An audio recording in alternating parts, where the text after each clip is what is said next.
Tenemos comunicación vía telefónica en este momento con Lorenzo Córdoba Vianello. Él es académico de nuestra Universidad Nacional Autónoma de México, expresidente del Instituto Nacional Electoral, cuando el Instituto Nacional Electoral presumía de autónomo y de instituto ciudadano. Lorenzo, muchas gracias, muy reconocidos por haber aceptado la invitación. Muy buenas noches. Al contrario, Pepe, muy buenas noches y muchas gracias por tus generosos comentarios en la presentación. Gracias, bienvenido a la fiesta del acordeón, ¿no? ¿Qué te parece? Sí, bueno, pues mira, las elecciones del 1 de junio pasado, las elecciones judiciales marcan un antes y un después. Es decir, ya tenemos dos parámetros de elecciones con los que podemos mirar hacia el futuro.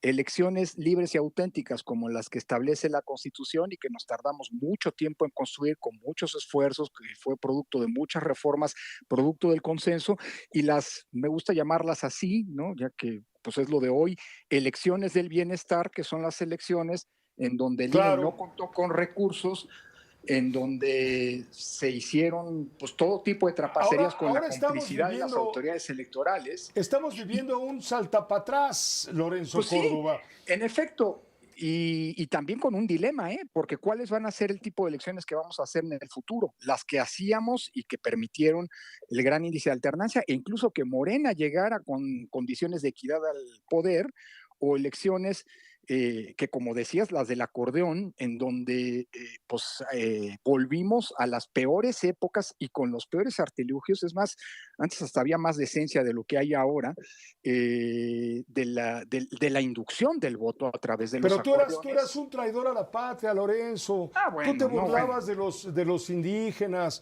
y había que Fíjate, quitarte, había que bueno, patearte y había pues que sí. meter a una sepulturera sumisa al Palacio Nacional. Bueno, pues esos son los argumentos y es el discurso. Por cierto, en breve, la próxima semana, la Corte definirá si es cierto esto de que, como se ha vendido desde la propaganda oficial, yo me burlé de las comunidades indígenas, o de manera muy desafortunada en una conversación privada y que se hizo pública producto del espionaje.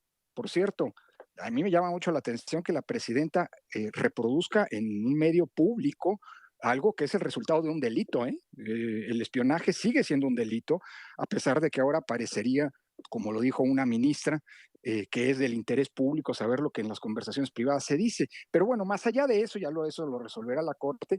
Lo que sí es cierto es que estamos frente a un grave retroceso en términos institucionales. Es decir, vaya, y ya no lo decimos los que desde el gobierno se nos tacha como opositores o lo que tú quieras. Lo dijo ayer la autoridad electoral. Ayer el INE, por mayoría, resolvió que, digamos, más de un centenar de jueces y juezas que fueron electos, incluyendo a los 9 futuros ministros y ministras de la Suprema Corte de Justicia de la Nación, son el resultado, pues, de actos ilegales, entre otras cosas. Vaya, nunca había pasado que quienes van a ser los responsables de impartir, de velar por la constitucionalidad y por la legalidad, todos, sin excepción, no solo fueron beneficiados por actos ilícitos, estos acordeones, que son un mecanismo de inducción del voto ilegal, sino que además fueron sancionados. Esto es inédito. Olvídate que las sanciones sean muy leves y que al final del día,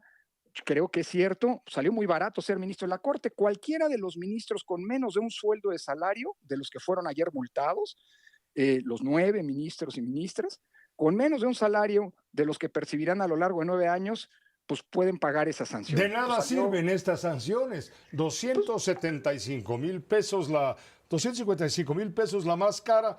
Hombre, sí, pues no sé si tú yo creo puedas, que, pero muchos podrán. La mayoría no podrá, pero muchos pues podrán a mí pagarlo y me se, cuesta, y se ríen y se carcajean, Lorenzo. pero algunas de las ministras que fueron reelectas, que hoy ganan eso.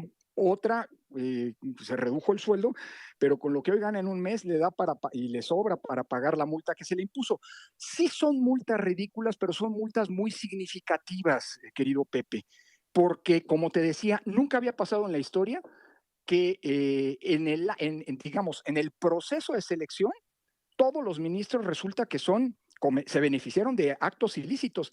Vuelvo a insistir, no se trata de un presidente municipal, no se trata de un funcionario de gobierno, no, se trata de los que van a impartir justicia y velar que la legalidad se cumpla, los que se beneficiaron de actos ilegales. ¿Qué Es decir, qué mensaje se está enviando con todo esto? A ver, muy mal mensaje, claro, aunque yo creo que el Tribunal Electoral, que ya sabemos que el Tribunal Electoral, la mayoría del Tribunal Electoral está de ha rodillas operado ante Palacio Nacional. No me digas que no. pues eres muy generoso en tu apreciación. Yo creo que están peor que de rodillas, pero están completamente de tapete frente al oficialismo. Dicho lo anterior, si anulan las elecciones, perdón, las sanciones que ayer se impusieron en el INE, pues entonces ahora sí es carta blanca para que en el futuro las elecciones sean un conjunto de actos sin ningún tipo de regla en donde violar la ley no solamente es válido, sino es premiado. Y por el otro lado, si convalidan las sanciones, pues vamos a una época de la justicia del bienestar, digo yo, en donde los máximos jueces del país llegaron a sus cargos a través de actos ilegales y llegaron siendo sancionados. Los nueve, no A uno. la democracia ya se la cargó el pintor. Mira, si doblamos los brazos y los ciudadanos nos quedamos cruzados de brazos, Pepe, sí. Y entiendo que haya mucha desilusión y mucha desesperanza, pero a mí me gusta decir, eso es precisamente lo que el autoritarismo quiere, que la gente diga, miren, pues ya, ni modo, nos tocó esta y pues a resignarse. El día en que la ciudadanía se resigne, Pepe, ese día es el que se murió, es el en el que podemos, en el que puede sonar la pompa fúnebre de la marcha fúnebre de la democracia. Antes no, y toca indignarse, toca expresar estas circunstancias. A ver, Pepe, no lo digo yo, lo dijo el INE. Y ni siquiera es el INE como ahora andan diciendo de Lorenzo Córdoba, que ya ves, estaba en contra de no sé qué y no sé cuántas otras. No, no, es el INE, un INE que ha sido súper condescendente con el gobierno, que permitió la intromisión indiscriminada del presidente López Obrador, que sin rechistar aguantó un recorte monumental que le impidió hacer las elecciones como se tienen que hacer. Es decir, ese INE es el que sancionó por actos graves a todos los que van a ser altos jueces del país, incluyendo a los ministros de la Suprema Corte. Bueno, pues indignémonos, sigamos contándolo, porque solamente así tenemos esperanza de que pues, el autoritarismo no se lleve absolutamente todo sin ningún costo, ¿no? Pero seamos objetivos, Lorenzo Córdoba. Es improbable que la mayoría que domine ese órgano, el INE, sea capaz de molestar al oficialismo con un fallo adverso. Sí es cierto, es probable, hasta que eso ocurre. Y ayer, aunque sean multas muy ligeras, ahí está el gran dato. Para mí lo relevante de ayer, Pepe, no es tanto con cuánto se multaron, porque en efecto, si lo ves en una lógica costo-beneficio, no, hombre, pues sale baratísimo violar la ley, llegar a ser juez y con menos de un mes de sueldo del que recibirás durante 9 años, pues pagas tu sanción. Pero más allá de eso, el gran dato es que el INE, este INE, determinó por mayoría, digo, hay unos consejeros que son infames, que creen que esta elección, como dijeron, es extraordinaria, ¿no? Bueno, pues allá ellos. Pero incluso este INE sancionó ayer y determinó que hubo irregularidades muy graves en las que, de las que se beneficiaron ilegalmente todos los altos jueces del país. Y ese es un gran dato que hay que subrayar, Pepe. Pues entonces, bienvenidos a la era del acordeón.